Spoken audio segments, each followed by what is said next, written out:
Temperance reigns. You waited all weekend for Lucius. Well, perhaps we should give a little attention. So I say there are so many different legends, imagery that evokes imagery that could be used to illustrate this wonderful journey which we call the spiritual path, which is no path, as thou canst not travel on the path till thou hast become that path itself. So very quickly we can look at the journey according to Apuleius, Lucius Apuleius, because probably it is one of the most meaningful stories in this process of the spiritual path that the classical literature of the Western world has given us. Apuleius lived in the 2nd century of our era, a very interesting person, extremely interesting. There isn't time to tell his whole story. It's quite evident that it was the period when there was the decline of the mystery schools, but within his work, some of his other writings that have survived, there is evidence that he had been initiated into some of the mystery schools of that time. He was born in a little town in Africa, in Algeria, in 125 A.D., and went to school in Carthage and then to Athens. And really, it's quite evident that he was an adherent of the Neoplatonic school of that period of the 2nd century. This particular work has survived incredibly.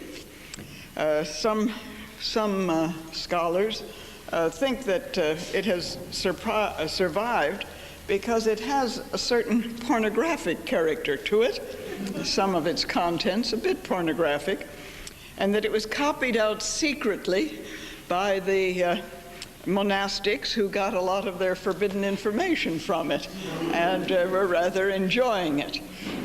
Sorry. But the interesting thing, of course, is that there is quite an occult thread in it. A genuine mystery tradition is revealed. Actually, the whole story is his journey to his home, which is Thessaly. And at that particular time, it was the kind of Ithaca towards which Odysseus was traveling. At that time, Thessaly was said to be the center of a great deal of witchcraft and the occult arts and so on, all perhaps a blind for the fact that it was still a center of the mysteries. I can't resist adding this little bit because to me it's fascinating that it was a period when he was born, and this period of his life, as I say, he was born in 125, so he's the 2nd century of our era. It was a period when a rather little-known religion was slowly arising in the Mediterranean world, spreading rather surreptitiously and a bit, in subterranean circles.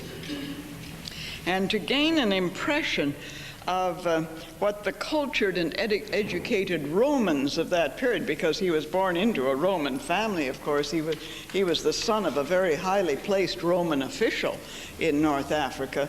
To gain an idea of how the educated Romans looked at this new religion, Christianity, there's a letter which survives from that period written by Pliny to the Emperor Trajanus in 119 A.D., which is just about the period, you see, when Lucius was born, when Apuleius was born.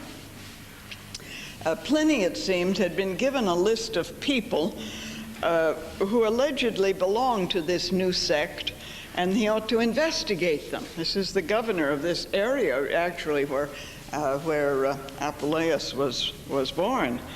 and he'd better look into that. So the letter that has survived is Pliny's letter to the emperor, saying that he looked into it. He he picked a number of these people up that were on his list, but as Roman citizens could not be tortured, he'd tortured only 2 slave women to say what was going on, you see. But he couldn't get anything out of them, really, except what he considered completely harmless customs, that they met on a day which they called the Lord's Day, and they came together and sang songs and had a communal meal. And since communal meals were periods or times when you could hatch plots, he forbade them to have any communal meal. No more of that business, you see. It's too dangerous. But the main complaint against them, according to Pliny, had been a purely economic one. The cattle dealers and the butchers were complaining that no more animals were being bought for sacrifice. So if Christianity were permitted to spread, then the butchers and their trade in sacrificial animals would lose too much business. So, rather interesting. So this is the kind of period into which Apuleius was born. He married rather late in life. His wife had been widowed for about 14 years. He was about 40 years old when he married her.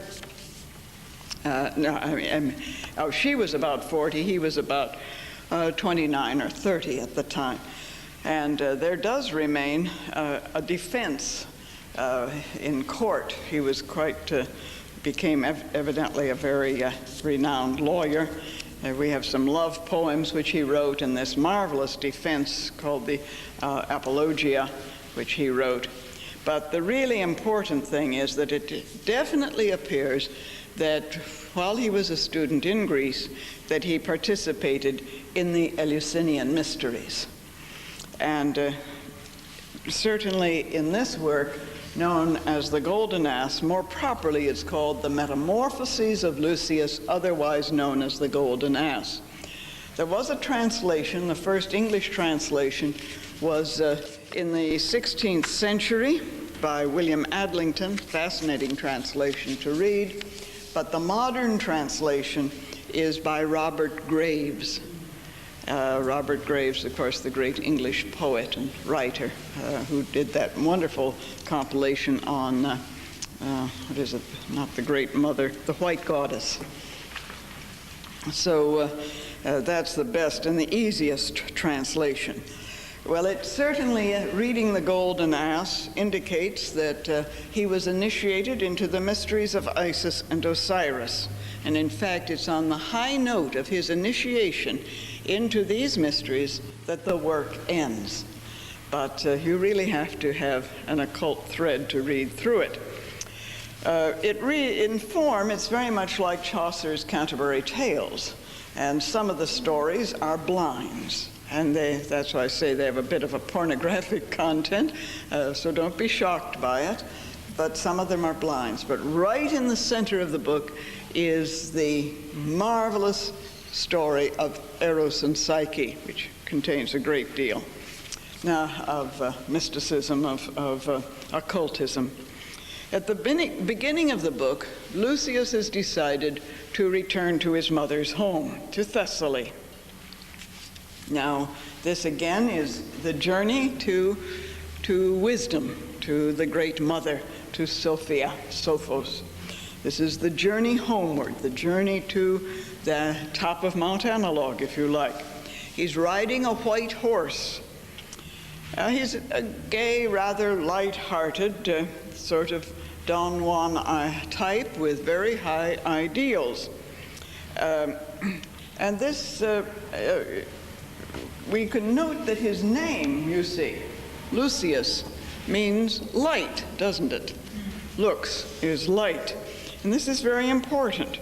It represents, in a sense, the highest functioning through the personality.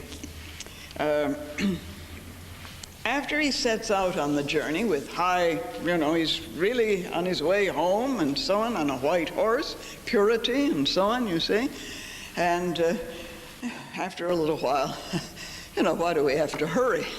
Isn't it right? You see, why do we have to really rush up the mountain? Why do we have to hurry?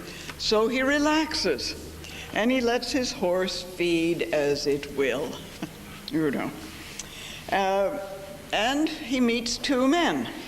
One is a traveling merchant of honey and cheese, and the other is a commercial man. And the two are in the middle of a very fierce discussion. The traveling merchant believes in miracles, and he's saying, that these things can happen, these remarkable healings, and all of this can happen. Now, remember, he deals in honey and cheese. Both, of course, were the sacred food in all the mystery cults of that time.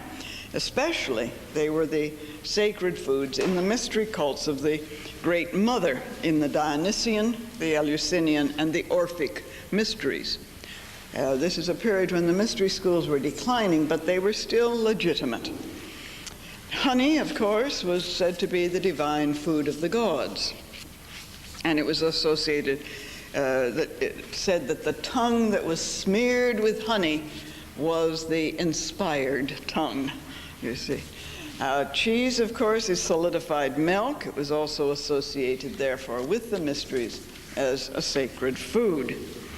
Now, this commercial man is quite obviously a rationalist. He doesn't believe in miracles. Now, I think the interesting thing at this stage is that Lucius takes no part in the discussion. He simply listens to them, you see. He's an observer. He's not going to get involved, in other words. He's not going to really take sides in this. We sort of step back, a little bit. We don't want to really get too involved. We may sort of put out a little feeler if somebody asks if we believe in some of these strange ideas that Theosophists talk about. Well, I've gone down there to that building and so on, but we don't want to say that we're involved in it, because then we're stuck, aren't we? So he just sort of listens in. I think this is the attitude of the beginner very often. We simply listen to both sides. We don't want to become involved. And yet we'd like to get to our goal vicariously, somebody else's coattails. Lucius finds the story interesting. He thanks the two men for it. And when they come to the next city, the three part, you see. He just travels along with them for a little while. But Lucius is given the address of a very rich and stingy old man in this next city. So then we come to the next episode, with Lucius going to the house of this old man, where he meets the man's wife, whose name is Pamphile. Pan, P-A-N, really, but Pamphile in the book. Pan means all, and phileo, to love. So this is the all-loving, almost smothering, It's not true love, not agape, but it's this all-loving. And there's a kitchen maid in this house whose name is Photis. And naturally, Lucius falls in love with Photis. Now notice this. This becomes very interesting. Now, Pamphile, this all-loving, is really a kind of, she has all kinds of magic tricks. She has all kinds of ointments that you'd see that are magic, really. You see, this all-loving, smothering sort of person can sort of make you believe almost anything, you see. And so has all these marvelous magic lotions and ointments and things you can drink, and that's going to make you beautiful and make you wise, and you don't, without any effort, you see, if you drink this, if you smear this potion on your forehead, then this ointment, then you're going to be wise. So, of course, Photis thinks that she knows all the magic. She's watched her mistress, you see, the kitchen maid. She's watched her mistress. Now, notice the relationship. He falls in love with Photis. Does that Photis remind you of anything? Light. Yes, light too, but what kind of light? Reflected light, isn't it? You see, we have it in photography. You see, same base. So here's the light of the highest falls in love, in a sense, with what HPB in The Secret Doctrine calls the astral light, where it's reflected, you see, it's reflected light. And Photis says, look, Lucius, you don't have to go through all this journey home. I will get you to the true point of liberation. I have the right ointment. I know what to do. But of course, she makes a mistake. And Lucius is suddenly transformed into an ass, the head of an ass. Well, as I always say, so much for the glamour of the astral plane, you see. So there are other parts of this, inserted stories and so on, which are very, very interesting. Incidentally, it's at this point that I think it's useful to consider the title, The Golden Ass.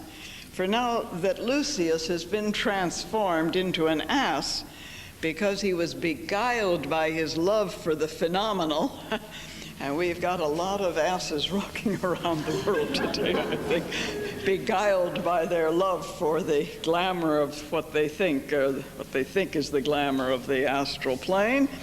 It's interesting to see this strange juxtaposition, golden ass. We have a youth here, Lucius, wearing an ass's head because he's been foolish. But then the word gold, you see, might make us aware that he only really appears as an ass, just as the wisdom of God is foolishness in our world, you see. So underneath this ass's head, there is ultimately the one who will be initiated, as it were. We have a tremendous symbolism just in the title. So here we have Lucius now, transformed into an ass, feeling inwardly still like a human being, but only able to go around saying hee-haw. That's all he can do. And he looks at Photis with very watery eyes, a very graphic symbol. Think of the way in which we may see through the mist of tears over our disappointment with the astral phenomena. And Photis tells him, don't worry, Lucius. The way out of this, the counter magic, is very simple. You have only to eat a few roses. Interesting. Incidentally, it's rather interesting to note the symbolism. In Egyptian mythology, the ass is the symbol of the god Seth, who murdered Osiris. You may remember. Seth personified the principle, in other words, of murder and of evil. And Apuleius must have known of this connection, because at the very end of the story, when Isis appears to him, just before his initiation into the mysteries of Isis, Isis says to the ass, Lucius, get out of this shape of an ass, of the animal I always loathed. Now, it's interesting how this becomes reversed in Christian tradition. The ass has quite a different meaning, where it has a positive meaning. It represented the carrier animal of the Christ, remember, a symbol of spiritual processes which led to enlightenment. It's a patient animal. So you can begin to see there are two sides to every symbol, probably more sides than two. Anyway, Apuleius next relates a whole series of what must be called near redemptions, beginning with a very little incident in the fact that following this transformation with the ass's head, he's taken out to the stables, because what do you do with an ass? You obviously don't show them the guest bedroom in the house. You take the ass out to the stables. And there in the stable, he sees a small statue of the goddess Epona, the goddess who protects horses. And someone has put around her neck a garland of roses. So he stretches out his head to eat the rose, you see. And of course, what happens? The keeper of the stables beats him, gets his head back, you see. Don't eat those roses. Redemption doesn't come that quickly and that easily. In other words, you see. You think, oh, this is going to be easy. Well, following that, a group of robbers break into the house of his host, and he's forced, along with the other animals in the stable, to carry away the loot. Now he becomes a beast of burden, you see. And on the way, he passes a bush of roses, but he doesn't dare eat, because if he returned to his former condition as a man, what's going to happen? The robbers will kill him, you see. Yes. So he doesn't dare reveal that he's a human being. So he doesn't dare eat the roses. And so this story continues. Actually, Lucius suffers at the hands of the robbers. And mainly his suffering arises because he has been deprived now of all really human contact, you see. The robbers, of course, who are they? Those who have disobeyed the law, aren't they? You see, transgressed the law. And so he's in their hands. There's a lot of details I'm omitting, of course. Well, the robbers live with an old woman. They call her mother. She longs, however, for something really much more, something spiritual. And in the group, there is a captive girl. It's not quite sure whether she's really the daughter of this old woman. You know, the hag. Someone yesterday had a mask of a hag, you know, that really was beautiful. Interesting how this happens. But anyway, this captive girl's name is Charite. And of course, guess what? He falls in love with her, which is good, you see. Now, having learned his lesson, now he begins to realize that there is this other aspect. And to comfort this girl, the old woman, the mother, tells a story to Lucius and Charite, the beautiful story of Amor and Psyche, the story that really forms the central core of the entire work. It's an archetypal story, and it's the basis of a type of fairy tale which is found in many parts of the world. It's the tale, of course, about the beautiful maiden who is married to an unknown husband, who is either of animal shape or demonic, or who forbids her to call him by name, or who forbids her to see him, look at him in the light of a mirror. And of course, she loses him by disobedience. It's a marvelous story. I'll try to tell it rather quickly, but I think many of you may know the story of Amor and Psyche, or Eros and Psyche. You can use either Amor. I like Amor. You know this very word, Amor, you see, without death is Amor, you see. So have you ever thought of that? That's the actual meaning of it. This is that kind of love that is a deathless love. She's the most beautiful. She's the young daughter of a king and queen, is Psyche, of course.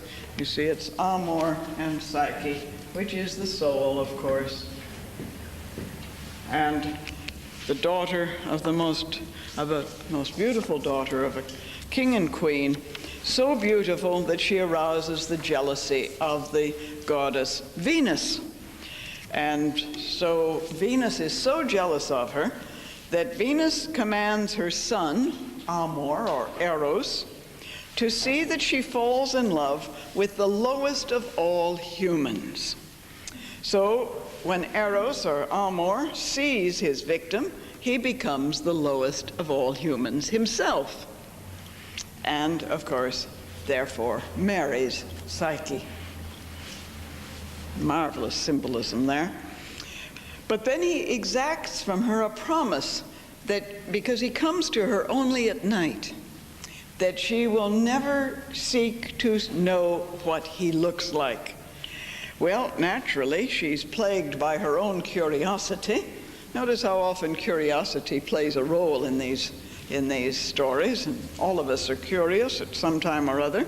So she disobeys her husband, and one night, when he is there, and she takes a lamp and a knife, first to throw light on him, and then, you see, if she finds that he really is ugly, which she thinks he must be, otherwise he'd let her see him, she will use the knife to stab him, to kill him, you see.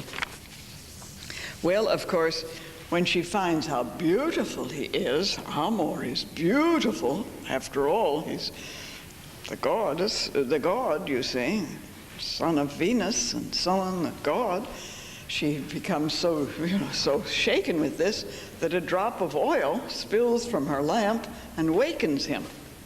And, of course, he gives her the greatest punishment that a god can ever give to a human. He leaves her. And so here she is, all alone. She's completely lost. Well, now, of course, happily, Venus says, well, to Amor, who's pleading for Psyche to come back, Venus says, well, there are 4 tasks that she must perform. 4 tasks. The first task that Psyche must perform is the sorting out of a hopeless muddle of seeds.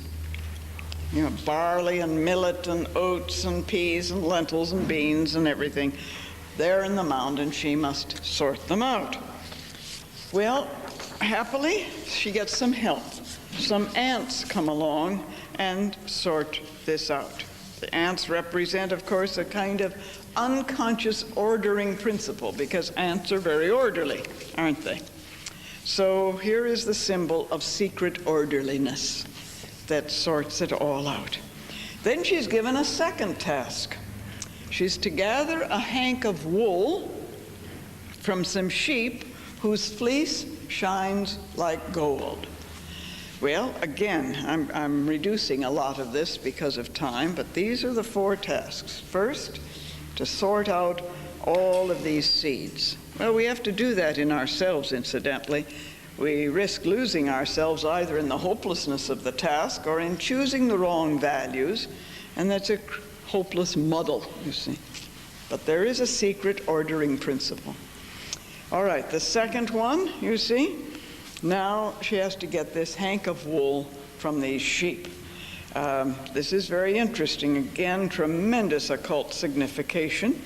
But again, she's given some help so that now some reeds come and tell her that she'll have no problem if she waits until the sun has gone down, and then she can pluck the wool.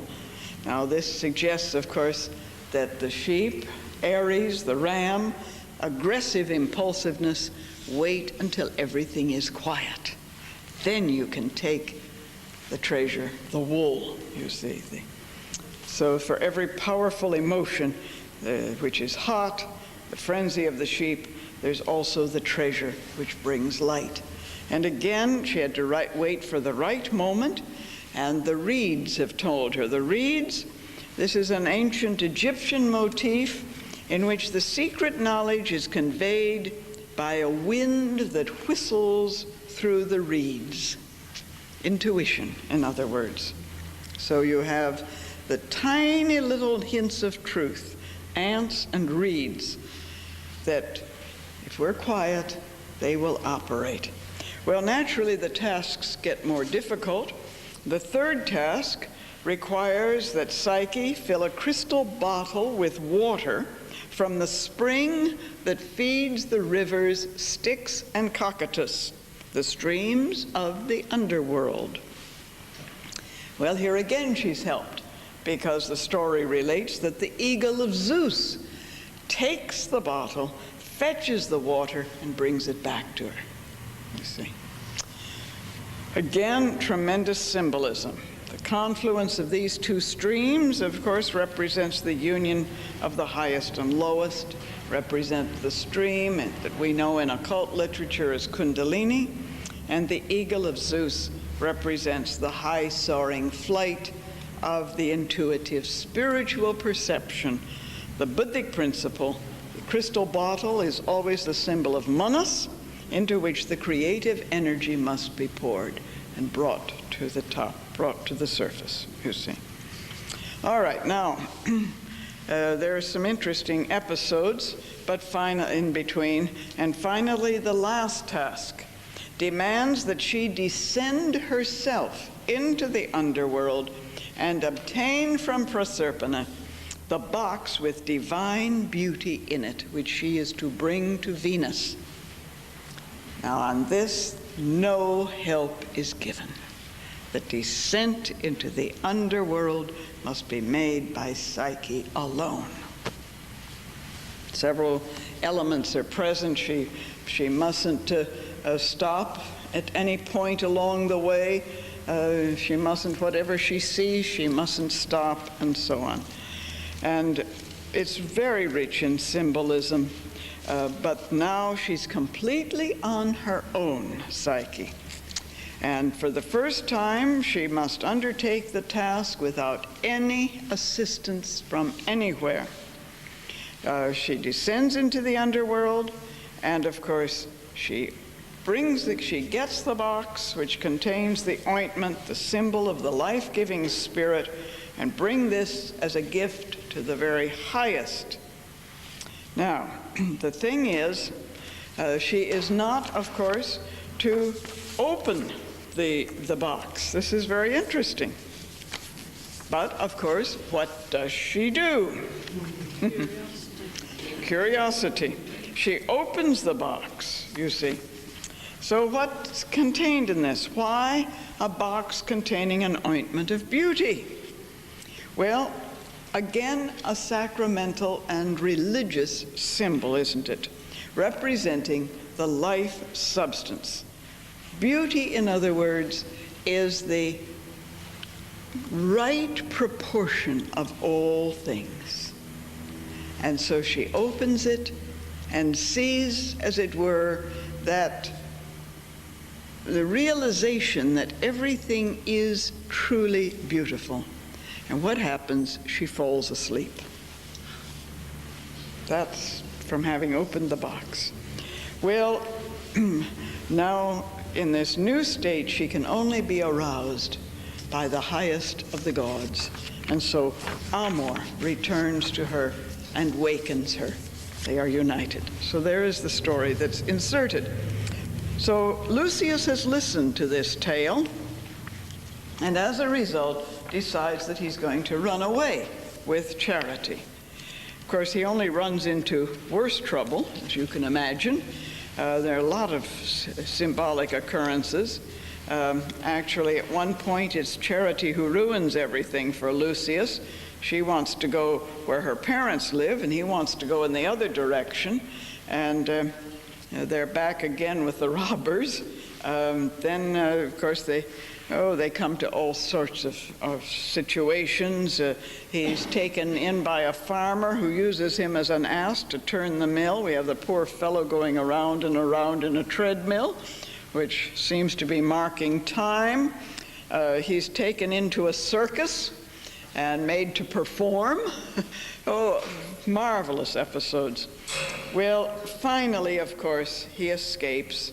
And quite significantly, he goes to a lonely place on the seashore where he falls into a state of exhausted sleep. And when he wakes, he sees the full moon over the sea, a very holy experience. And we have a marvelous description. I found good hope and sovereign remedy, and so on. And then he prays to Isis. I pray thee to end my great travail and misery, raise up my fallen hopes, and deliver me from the wretched fortune which so long time pursued me. Grant peace and rest, if it please thee, to my adversities. Remove from me my shape of mine ass, and render me to myself. Well, there in the prayer, it's a much longer one, there are allusions to the Eleusinian mysteries, but the important thing is that Lucius, we can say, has suffered a real conversion. He has turned about, moving in a new direction. He's gone to a lonely place. He's come to an inner quietness. He's gone to the sea, and he bathes in the sea, a purificatory act. And now the goddess comes. Isis comes and speaks to him. Behold, Lucius, I am come. Thy weeping and prayers have moved me to succor thee, and I am she that is the natural mother of all things, mistress and governess of all the elements, the initial progeny of worlds, chief of powers divine, queen of heaven, the principle of the gods celestial, the light of the goddesses. You remember what H.P.B. called her first English work, Isis Unveiled. Well, here it is. All of it is here. Behold, I am come to take pity on thy fortune and tribulation. Behold, I am present to favor and aid thee. Leave off thy weeping and lamentation, and so on. And she tells him what he is to do, that the next day he will be transformed, but in a public way. The moment of his transformation, he must stand naked. She says, tomorrow there will be a great procession in my honor, and the priest who leads the procession will be carrying roses. And as soon as you see him, you're to press through the crowd, and the priest will stretch the roses towards you, because I will tell my priest to do this. And then, having eaten the roses, you will stand, you will lose the shape of an ass, but you will stand there as a naked man. And the priest will order this linen garment put about you. So, a new man emerges, a new being emerges. And the text continues with a further series of dreams. He's finally initiated into the mysteries of Isis, and at a later date into the mysteries of Osiris. But this public procession, you see, when he must be divested of everything, stand naked before everyone, as it were, then a new robe, a white robe, is put upon him. So it's a marvelous journey. This is the journey that is taken by Lucius, and of course, Charity finally is there, and they are united. So we have indeed the highest, with compassion, with charity, with true caring, caritas, that everything is beautiful, everything is present. So here are these many, many images. I think there are many more images that could be developed, that could be looked at, so many that it's difficult to say which is the most important of this path. I think that one has to really create that imagery for oneself, the whole spiritual path. Find your own metaphor. And the most interesting work that I think, a very beautiful book, Dr. Ravi Ravindra's work, The Yoga of the Christ, he suggests that the esoteric message of the tradition as given in the Gospel of St. John indicates the importance of pursuing the spiritual path in incarnation. This, of course, is what HPB says in The Secret Doctrine. And as Ravi puts it, Ravi Ravindra, it is the presence of the Word in the flesh, the presence of God within the human being that is significant. And then he quotes the Buddha, "I declare to you that within the body you can find the world, and the origin of the world, and the end of the world, and the path to all the goals." And so, as Ravi Ravindra adds, whoever would open up to the light of this eternal presence within himself will have a spiritual birth. But for this to occur, this is why one always needs a spiritual path, which is not the same as having a religious dogma or belief, in order to cleanse one's organs of perception and discernment, so that one can hear and understand the inner and subtler vibrations still resonant within the traditions. And Ravi quotes the Bhagavad Gita. Ravi Ravindra, incidentally, will be the guest speaker at the 1994 Australian Convention. I'm sorry that he can't stay long enough to tour New Zealand too. He can't even tour Australia. He's a marvelous person. He's been at the School of the Wisdom at Adyar, frequently at our Crotona School of Theosophy, and a very unique individual. He combines, he's chair of the Department of Religious Studies at Dalhousie University, and he's also a physicist. He's also in the Department of Physics there. So he combines science and religious studies. And Ravi quotes the Bhagavad Gita, "Maybe one among thousands seeks self-perfection, and among those who seek and attain perfection, perhaps one will come to know me as I truly am." So this is the journey, this is the path, a wonderful path, a wonderful road, and all I've tried to do is to share some of the imagery that one finds along the way, some of the metaphors. As I say, find your own. And perhaps it's appropriate then for me to close before I turn it over to Hugh. Perhaps it's appropriate for me to close with what I think are tremendous words. After the passing of HPB, Lucifer, her magazine, was edited mainly by Annie Besant. And it's quite possible that among the papers left by HPB was this statement, probably by HPB, but quoted by Annie Besant in a succeeding issue. "There is a road. There is a road. There is a road, steep and thorny, beset with perils of every kind, but yet a road, and it leads to the very heart of the universe. I can tell you how to find those who will show you the secret gateway that opens inward only and closes fast behind the neophyte forevermore.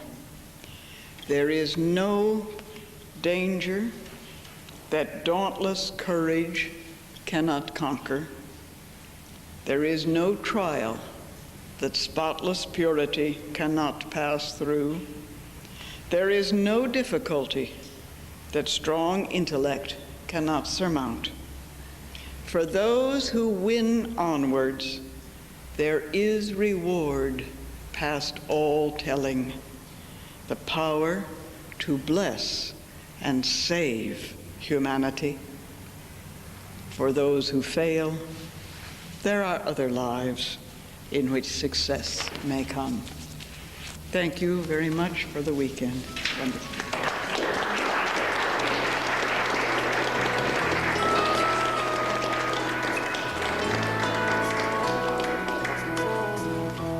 It is with pleasure that I close this, but also with sorrow that such a good weekend has come to an end.